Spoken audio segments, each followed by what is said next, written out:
Ciao Fabio, come stai? Volevo dirti che ci sarebbe la possibilità di farti incontrare Harrison Ford a Taormina.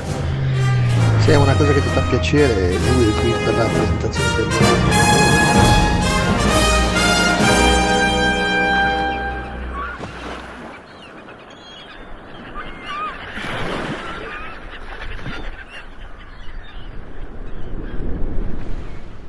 Thank you, miss.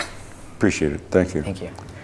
If we were to make a list of all the things you have done, we probably could say that you have really done all the best someone could wish for. So I'm curious about, is there anything missing from this list? Is this a list of films?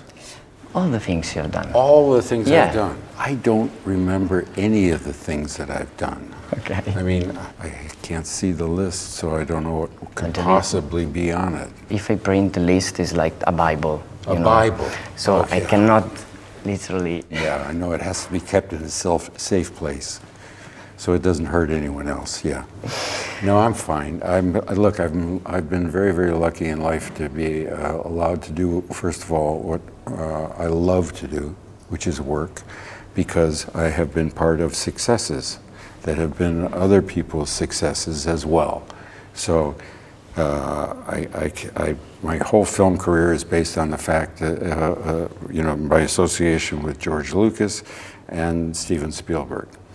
And that gave me the opportunity to work with Alan Pakula, with Sidney Pollack, with Mike Nichols, with Ridley Scott, so on and so forth, because you have to have a bit of success in order to lubricate the potentials you may have. So I've been very lucky in that part of my life. And it's given me time to do other things that I love to do, like fly I know. and promote conservation issues. A piece of your heart is like for the environment, and this is so great. And if you want to tell me if you have any advice to give to the people. Just general advice? Yeah. Eat your vegetables. Clean up your room. Don't make trouble for other people. Be nice. You hear what I'm saying? Yeah. Not talking to you, talking to them. Okay. Okay. That's my advice. He say you Blade Runner. Tell him I'm eating. Indiana Jones is cheeky, lucky, and funny. Deckard is more dark and conscious. And Han Solo is irreverent. I bet you have. I just want to know which of these three iconic roles do you feel closest to yourself? If Indiana Jones and Rick Deckard had a baby, it would probably be me. Wow. Okay. I don't want to imagine that scene, but okay. It's just something to think about later. The point is Later in the day, not the first thing in the morning. okay. We see Indy in a different phase of his life in this movie. How much was important for you to show him in this way? This is all about time. This is about time. Aging is about time. I wanted to acknowledge the age of Indiana Jones because I wanted to see a change in character in each film. I wanted something new because we were repeating these adventures. I wanted to learn something new about the character Indiana Jones in each film. I wanted something different for the audience in each film. And in this film, I want them to face the fact that this is the last film.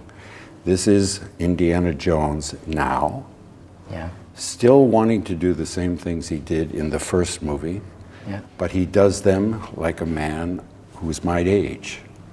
And he's lost certain capacities, but he hasn't lost his wit, he hasn't lost his courage, and he hasn't lost his conviction. So he's still Indiana Jones. He's just not the same Indiana Jones. I wanted to do this fifth film because I wanted to round out all of these stories. Yeah. I wanted to go where no action film dares to go. And we got there. I'm very happy with the film. I love it. I love this movie. I know they already did that question to you, but if you have that time machine, I don't know how to explain that. I know you already answered, I want to go home, but if you can choose where and when. Oh, I would go to? Yeah. If it worked? Yeah. Well, if you gave it to me now, I'd say, just take me home. I want to go home. Okay. But maybe after I finish my tomato juice, I might want to go someplace else. What I said earlier is I'd like to meet Abraham Lincoln. Abraham Lincoln is an American president who served the United States as president during the Civil War. Yeah.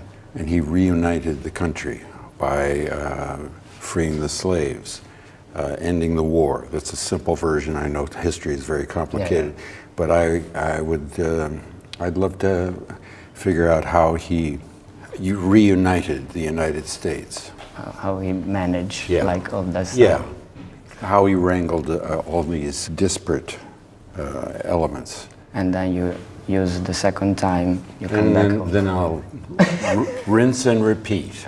Yeah? Okay. I'm trying to be quiet, but it's not working so much. Cause What do you mean? Everything's fine. It's working well. I grew up with your movies, and Blade Runner is my favorite movie ever. So at home Which I one? have The first one or the second one? The first one. But the second one is good too. Yeah. At home I have the Ansel blaster, the Decker blaster, and the statue of Indiana. So I just want to know, what is your relationship with the hardcore fans, and what is the most absurd episode that happened to you with those type of fans? I don't think of the people who go to my movies, which are Jim Mangold's movies, which is this is Phoebe Waller-Bridge's movie. This is Lucasfilm's movie. It's everybody's movie. I don't think of people who go to these movies as fans. I think of them as customers. And you treat customers with respect. Yeah. I respect that they provide me with my life. I'm grateful for that. I respect them. But I cannot do everything that everybody wants me to do. Yeah, obviously. I still have to be me. I still have to live my life, my private life. So sometimes I just can't do what people want me to do. But I'm grateful for their interest. I'm grateful for their attention, and that's how I feel about it. I saw the video with the giant Lego Star Wars. I know it's acting, but Well, it was a joke. you know. So I was doing a segment on Conan O'Brien. We did this comedy sketch where they brought out the 1,000-piece Lego of Millennium Falcon, and this precious thing had been put together they said that this precious thing had been put together by this fan, and he had worked night and day, and he was so proud of himself. And I said, whoa, oops! But none of that is true. All fake guys. Right. Acting. And Kidding around, not acting. It's very A delicate. long time. Yeah. Fantastic. So I had that shot. I read on the web that your favorite movie is Mosquito Coast. I don't have a favorite movie, but I love Mosquito Coast. Okay. Yeah. Because I couldn't Go ahead, find it's the okay. reason on the web, so I just want to You know want why. you wanted to know why I admire the movie? Yeah. Because I think the the script was fantastic. It comes from a book that he had written, and the dialogue I thought was great. I loved the character, and of course I was working with Helen Mirren, wonderful, and River Phoenix played my son. Two brilliant actors. There were a lot of other terrific actors in it. No, I really, really like that film, but I don't really have favorites. I have 5 children. I don't have a favorite child. Look around you. How did America get this way? I want to ask you the last question. No, first of all, I was meeting... Second to the last question. Yes. I was meeting after so long a Kei Hui Kwan, because I've It was seen you two fantastic. Yeah, on the no, red it was carpet that was- start breaking. Yeah. It's a really cool scene. Yeah, it was, the first time I was very surprised. Second time I was not so surprised. Honestly.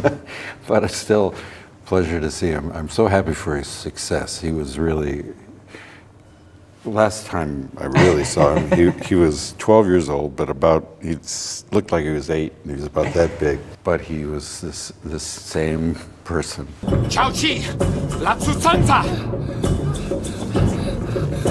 And now, so many years later, he's done a brilliant performance in Everything, Everywhere, All at Once, and he's being rewarded for it. I'm very happy for him. He's been still working in the business, but he's been doing stunt arranging work and being a second assistant director or being an assistant director.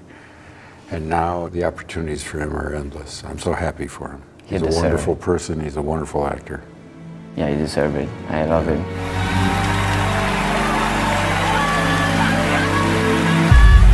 So, last one. Last question. It's very simple, but I don't know if someone already... Is it a yes or no question? No. No, then it's not so. simple. Go ahead. Ask me. What is the meaning of this movie? I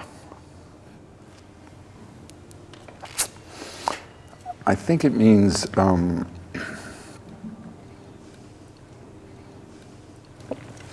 don't leave important things undone.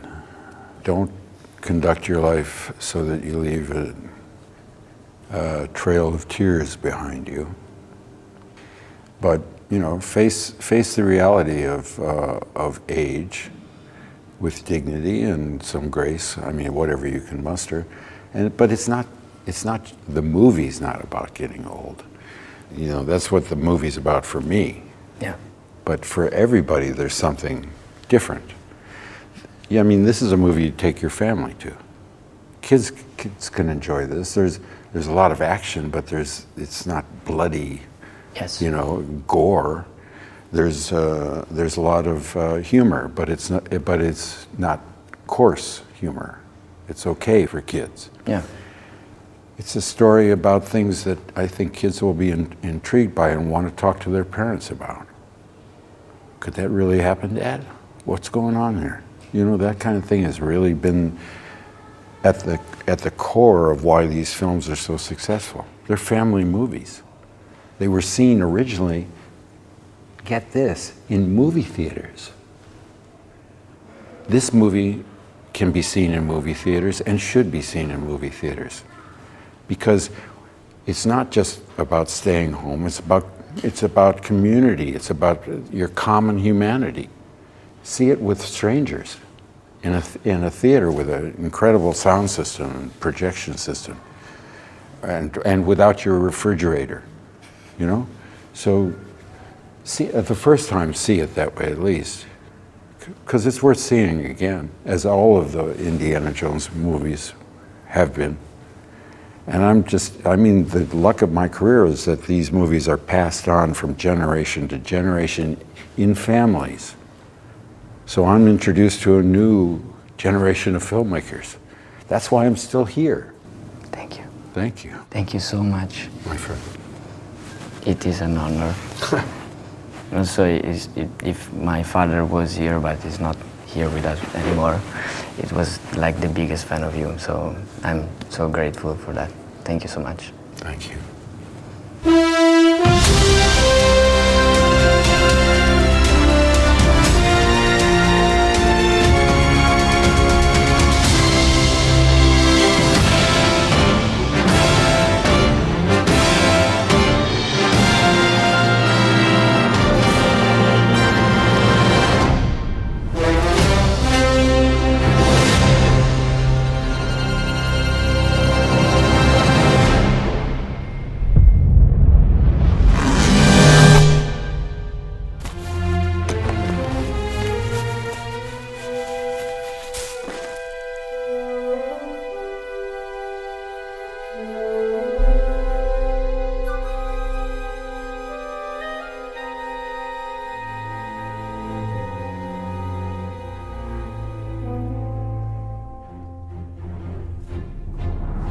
tomorrow on the show, we've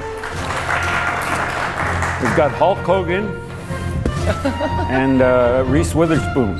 Tune in.